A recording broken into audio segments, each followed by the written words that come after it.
E agora a gente vai pro bloco que a classe mais gosta, né? Vamos zoar com startup? Vamos, chat, vamos zoar com startup? Porque mandaram isso aqui, ó. Vamos lá, né? Vamos aos poucos. Mini casas, com apenas 9 metros quadrados, oferecem experiência minimalista no interior de São Paulo. Abre aspas. Proposta pro futuro. Empreendedor de Sorocaba instalou 4 mini casas em uma área conhecida como Bosque Encantado. Diárias variam de 350 a 600 conto. E cabem de 2 a 4 pessoas em cada unidade. Experiência. Minimalista, tipo um caixão. É, minimalista, tipo um banheiro químico, né? Sinta a experiência de estar com o seu amado ou amada num banheiro químico. Casa.zip. Ai, meu Deus, já começou de um jeito que... Do que você precisa pra ter uma vida completa no local onde mora? Não sei, brother. Você que fez a pergunta. Pro empreendedor César de Souza Barroso, começou mal. Basta uma casa compacta, transportável, resistente e forte o suficiente para suportar o peso de vários andares. Foi com essa ideia que nasceu o projeto das mini casas brasileiras, que tem entre 9 e 12 metros quadrados. O Bosque Encantado é uma área de 3 mil metros quadrados, situada no bairro de Caputera, Sorocaba. Foi o local escolhido para a instalação das 4 mini casas, a brasileira, a holandesa, a amarelinha e a carioca. Todas foram construídas com matérias-primas, projetos arquitetônicos e decorações diferentes. Sempre, abre aspas pro empreendedor. Sempre me incomodei com a triste realidade brasileira. Puta. O déficit habitacional chegará a 30 milhões de moradias nos próximos 10 anos. Então passei a pesquisar a casa ideal. Ela precisava ter absolutamente tudo que uma pessoa comum necessita pra viver. Por isso o projeto surgiu com uma proposta pro futuro. Chat, esse cara não pode estar falando sério, velho. Chat, eu vou fazer uma pergunta real pra vocês. Real. O déficit habitacional no Brasil é um problema de espaço? Fala olhando no meu olho. Eu quero que vocês falem olhando no meu olho. É um problema de espaço? Alguém já pensou em algum momento da própria vida que o problema do déficit habitacional era espaço? Pois é, o Brasil é um país muito pequeno, né? O problema é a propriedade privada, gente. Exatamente, Lucas. Fome é um problema de quantidade de comida? A pergunta é idêntica, idêntica. Ai, meu Deus. Ai, não sei se eu quero ver isso. Mano, que bagulho claustrofóbico. Frita um ovo e pronto, gordura na casa por 30 anos. Nossa, você frita qualquer coisa dentro da sua casa fica assim, ó. Deixa eu achar uma imagem aqui. Ó. Fritei um ovo, fritei bacon na minha casa. Fritei bacon na minha... Fritei batatinha na minha casa. De 9 metros quadrados. Pra quem não sabe, essa história do Junji Ito é exatamente sobre isso. Imagina o João Carvalho numa casa dessas. O João é do tamanho da casa, velho. Nessa casa só pode air fryer, né? Local único. Um garfo sem dentes também é único. Não significa que ele é bom. A princípio, as mini casas foram construídas para serem alugadas apenas para contratos longos, mas logo a fama se espalhou e ganhamos destaque como local único em aplicativos de hospedagem. Desde então, sempre temos hóspedes nos finais de semana. Tem otário para comprar absolutamente tudo no mundo. As diárias variam de 350 a 600 conto, gente. 600 conto por dia. Somos procurados por casais e famílias de todas as classes. Que mentira do caralho! De todas as classes, né? A+, A, B+. Uma variedade imensa de classes. S, S+, todos os rankings, né? A, todas as baterias, todos os tipos de pilha. Sensação de aconchego. Mano, mete um João Carvalho dentro dessa casa pra você ver o aconchego. A experiência de usuário, meu. Você não entende a experiência, meu. É barraco premium. E, gente, não me surpreenderia se essa matéria fosse paga, tá? Não me surpreenderia se essa matéria fosse paga. Como uma espécie de... Como é que é o nome disso em publicidade, gente? Publicidade que é pra ter cara de matéria? Isso tem um nome. A publicidade velada, né? A publicidade no sigilo. Publi editorial, né? Tem os publi editorial. Advertorial, em inglês é advertorial. Isso aqui tem cara de advertorial. Integralismo vai ser sábado. 3 da tarde, integralismo. Eu vou anunciar de novo no Twitter. Porque aí é o que eu tô falando, né? Eu fiquei sem internet. Então eu não consegui fazer a live no sábado. E é louco, porque, gente, vocês viram que a live do Collor ficou com 2 horas, né, editada. Eu acho que a do integralismo vai ter até mais, porque cada vez mais que eu faço um ensaio e tenho feedback positivo, eu tento entregar mais no próximo. Então eu tô realmente sempre crescendo o tamanho do conteúdo pra conseguir atender aos parâmetros que eu mesmo coloquei, né? Se eu faço uma coisa de qualidade, eu tenho que no mínimo fazer igual ou melhor no próximo. Vou falar do Enéas. Vou falar do Enéas sim. E, gente, eu vou mostrar uma imagem, só tô dando um spoiler. É uma imagem de um candidato do Prona, que era o partido do Enéas, com os 56 lá, e atrás dele tem um sigma gigante, assim. Pra vocês verem como essa coisa de que os integralistas foram absorvidos pelo Prona não é mentira. Inclusive, uma das pautas principais dos integralistas contemporâneos é reestabelecer o Prona. É legalizar novamente o Prona. O próximo, porque odiamos, eu vou colocar pra votação. Eu tô pensando em colocar nesse próximo só 2. O Pinochet e o Reagan. Porque eu quero que sejam desses 2 no próximo.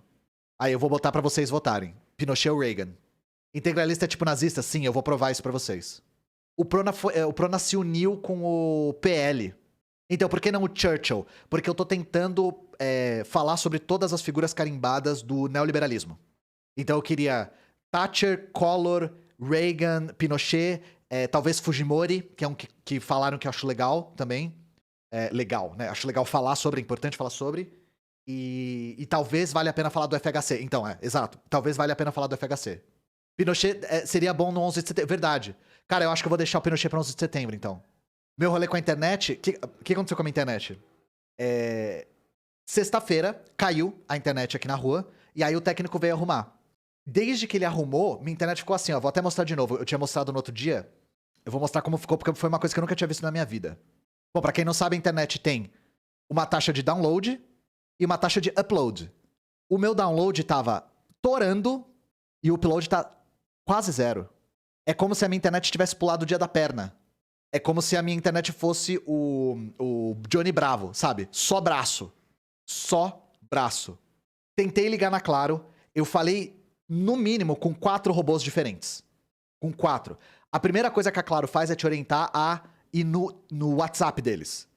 Respondendo no WhatsApp, assim, apertando os botões cheio de emote. Cara, que ódio que eu tenho de CNPJ usando emote, velho. Me dá um ódio. Que puta merda. Aí eu não tava conseguindo resolver. Eles falavam que não tinha problema nenhum na minha região. E aí eu liguei, né? E, gente, sem zoeira nenhuma. Basicamente a ligação é um text-to-speech do WhatsApp. É basicamente a Alexa lendo o WhatsApp em voz alta. É a mesma coisa. É impossível falar com um ser humano de carne e osso no atendimento da Claro. E aí eu marquei visita, né, técnica, e aí o cara descobriu que quando foram fazer manutenção na rua, o cara instalou um Paranauê errado aqui que tava dando interferência. Então foi um problema na minha rua, foi um problema estrutural mesmo. De infraestrutura. Exato, eu sou um CNPJ, vamos ter Claro. Foi bem isso, sabe? Então é isso, tem que privatizar, claro. Não tem mais como, né? E sabe uma coisa? 2 coisas engraçadas que o técnico me falou. O primeiro foi que... na hora que ele recebeu o chamado, ele falou: eu acho que isso é sabotagem. Por quê? Olha o que o cara me falou, velho. Ele falou: quando a Claro se fundiu com a NET, eles demitiram tantos funcionários sem justa causa que começou a rolar sabotagem a rodo dentro da empresa. Porque os funcionários, eles iam lá, mudavam um número da DNS pra fuder com a internet geral, tá ligado? E aí o cara falou, no primeiro mês da fusão da Claro com a NET, nosso trabalho foi só resolver sabotagem. E aí o cara falou, na hora que eu vi o problema que era específico de upload, eu falei, mano, é alguém que foi demitido e resolveu fuder com a Claro. Ação direta, foda-se. Isso é tipo ludismo contemporâneo, tá ligado? E outra coisa que ele falou, que me fez ficar pensando... Eu fiquei com aquele olhar de 1000 jardas, assim, a tarde inteira. Ele chegou na minha casa e viu meu aparato todo de streamer, né? Ele viu isso aqui. Gente, imagina vocês entram na sala e tem isso aqui. E não é só o que vocês estão vendo, é tudo assim, o teto também. Eu moro num tabuleiro de xadrez 4D. O cara olhou, assim, e falou... Você joga games? Foi a primeira coisa que ele me perguntou. Você joga games? Aí eu falei, não, eu sou streamer de história, eu sou professor de história. Eu não falo que eu sou comunista, né? Aí ele falou, pois é, streaming tá um negócio grande hoje. Você coloca podcast também? Aí eu falei, não coloco podcast. Não coloco podcast, não. E aí, ele falou assim, é porque todos os meus colegas de trabalho, inclusive eu, ouvimos muito podcast. A gente ouve principalmente no carro, enquanto a gente tá se deslocando.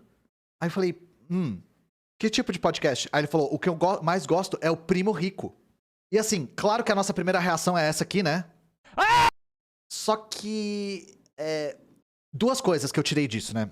Primeiro, eu preciso fazer uma pesquisa, ou pelo menos levantar dados, de demografia das redes. Porque eu tenho a impressão de que a maior parte da classe trabalhadora, em todos os formatos de conteúdo, consome mais podcasts. E os números do Podpah provam isso. O que me faz pensar se não vale a pena nós da Soberana começarmos a pensar nisso, né? Porque a galera ouve no trampo. E aí, outra coisa. Eu fiquei pensando a respeito de o que faz com que pessoas da classe trabalhadora entrem em contato com o Primo Rico, por exemplo, e tenham interesse em ouvir o que ele tem pra dizer. Pra além disso, né? Pra além disso. Vamos tentar entender a questão, né? E eu sei que tem bastante gente que me ouve no trabalho, mas streaming é uma coisa um pouco mais... Você tem que estar na hora certa, né? Você tem que estar online quando eu tô. Eu respondo muito chat, mostro muita imagem, então tem coisas que não são adequadas pra ouvir. Demanda mais internet, porque tem vídeo. Então é diferente, né? Podcast a galera ouve trampando no 4G, assim, tipo, no trampo, sabe? Dirigindo. Podcast não precisa... Tem plano de... Isso é uma pergunta genuína. Tem plano de celular que você não gasta 4G ouvindo podcast? Tem isso? Tipo Spotify, assim? Tem. Eu não sabia. Tem, mas depende do plano. É que o meu não tem. O meu não é assim. O meu tem Facebook, que eu nem uso mais, e Zap. São esses dois que tem no meu. Mas ele pode estar desatualizado. É incoerente dizer alguém que se diz marxista-leninista votar no Lula no primeiro turno? Não, é porque isso é uma questão tática mesmo. Aí depende do debate tático. Mas eu não acho incoerente. Pode ser uma divergência tática. Inclusive é uma divergência tática comigo. Mas eu não acho incoerente, não. Porque as eleições, gente, elas são um mecanismo de agitação e propaganda. As eleições, elas são um intermédio só. O projeto da esquerda revolucionária não é ganhar eleições. Mas eu acho uma quebra de centralismo. Por exemplo, se alguém do PCB ou da UP declarar voto no Lula no primeiro turno, essa pessoa tá fazendo uma baita de uma quebra de centralismo. Essa pessoa está descentralizada. Uma vez que o partido lança um candidato para a presidência da República, todos os militantes do partido têm que declarar voto nele. Ou nela. No caso da Sofia e o Léo, né? São os dois candidatos. Isso é quebra de centralismo, a pessoa vai ser centralizada se ela for pega fazendo isso. Agora, você ser marxista-leninista em outro lugar, e algum tipo de movimento marxista-leninista que avalia que a melhor tática é votar no Lula no primeiro turno, eu não acho isso incoerente, é só uma divergência tática. Integralistas eram mais nazis ou fachos? A gente vai conversar sobre essa terminologia no dia. Porque uma das perguntas que me fizeram foi, qual a diferença entre fascismo e nazismo? E aí eu falo pra vocês, isso é uma confusão... É uma confusão... Esqueci a palavra. Eu não queria usar a palavra terminológica, que eu acho uma palavra ruim. Mas é uma confusão de termos. Semântica, isso. É uma confusão... Muito obrigado. É uma confusão semântica. Essa é a palavra que eu tava procurando. E aí eu vou explicar qual é a confusão semântica que rola aí. Porque, inclusive, é uma confusão semântica que é muito utilizada por fascistas pra não se declararem fascistas. Eu vou falar sobre isso. Nazismo, em resumo, nazismo é um tipo de fascismo, é exatamente isso. Você avalia o governo Lula como sendo de esquerda? Centro-esquerda, é como eu avalio. Mas sim, foi o governo mais à esquerda que a gente já teve no executivo.